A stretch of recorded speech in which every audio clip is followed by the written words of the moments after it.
select concat as ident, this thing. And we have this secondary query.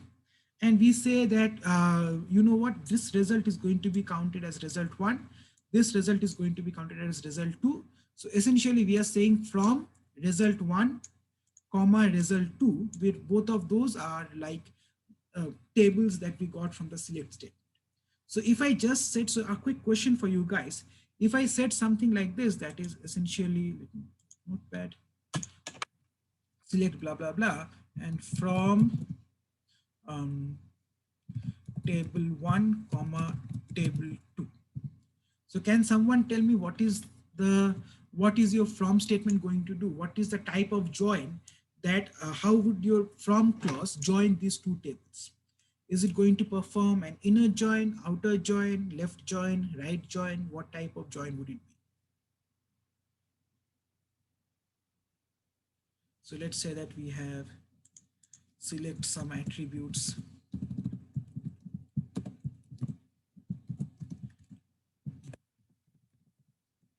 from this thing.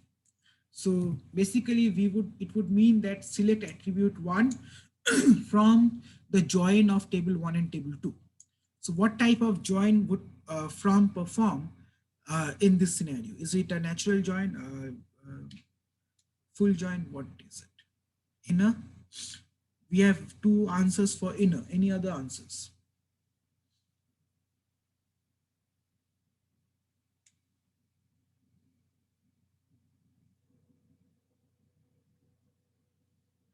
Do you guys think Justin and Taha are correct that it's going to be an inner join? Yes or no?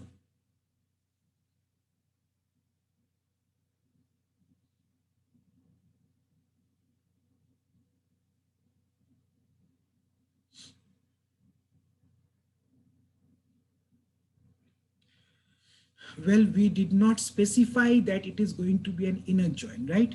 And whenever we don't specify anything like that in a from clause, when we have tables separated by commas, it is going to be a Cartesian product of those tables.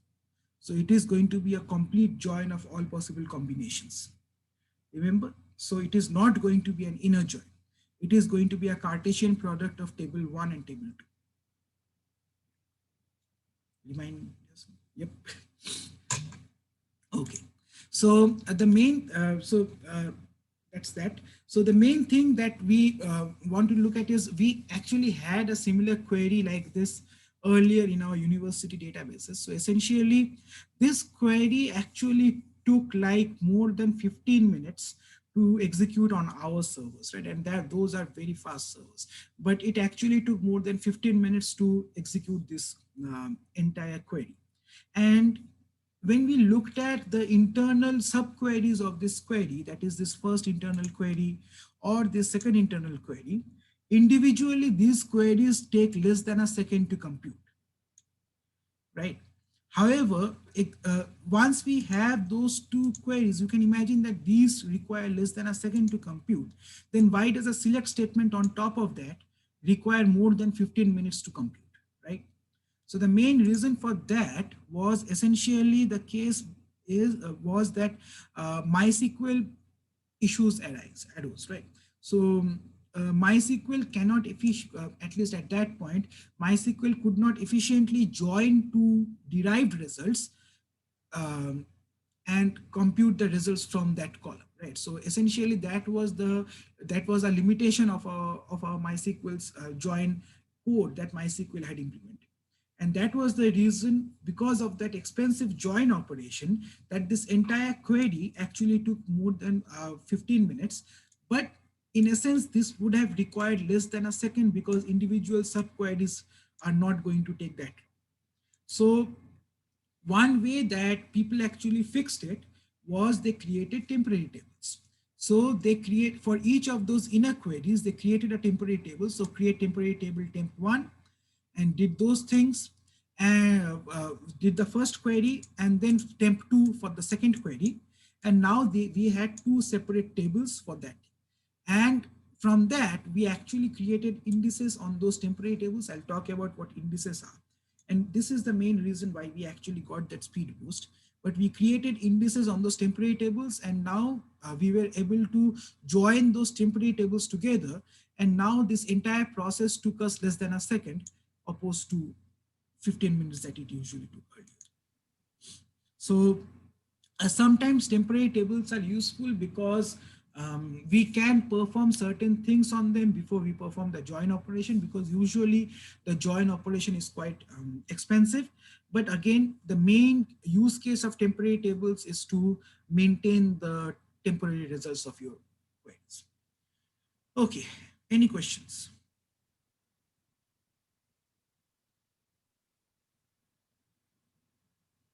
Who is lost?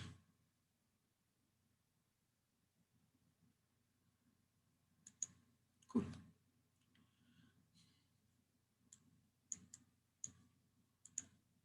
Okay. So let's begin with the next set of slides.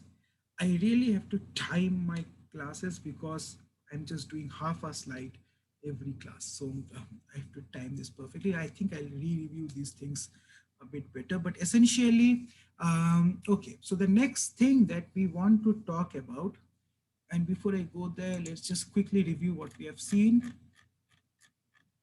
because we did this in two parts. So we talked about constraints. We can name constraints here. We talked about deferrable constraints and how we can enforce constraints at a later time. And that was useful because if we had multiple queries or multiple insert operations that build up a single row, we want to defer a constraint that is not null or things like that, so that after that an entire set of instructions are executed, then we enforce that constraint. So constraints are deferrable and non-deferrable. We can set certain constraints using their names to be deferred or non-deferred. We also talked about date, time, and time p. We said that time does not allow fractional seconds. However, time taking the parameter allows for fractional seconds. We also talked about time and time zone, but we said that time zone with time should not usually be stored in your database. You should always store times in your database at a particular fixed time zone. Usually that ends up being the UTC time zone.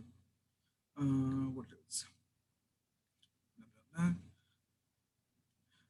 Usually the date time format is the ISO 8601 format, but your database can parse other time formats as well. You can also extract values from your time zones. That is year, month, values from your timestamps, year, month, day, hours, and so on. What else? We also talked about intervals. Different intervals mean different things. So from February 20th, 1 month interval from February 20th would be March 20th. However, 30-day interval from February 20th would be March 18th, right? Because you have that leap year issue, and 1 month usually means that we are adding a month. 1 week means that we are adding a week. And we also looked at an example case where daytime also for daylight savings times also applies. Okay, blobs and clobs. These all we did today. Okay. So any questions?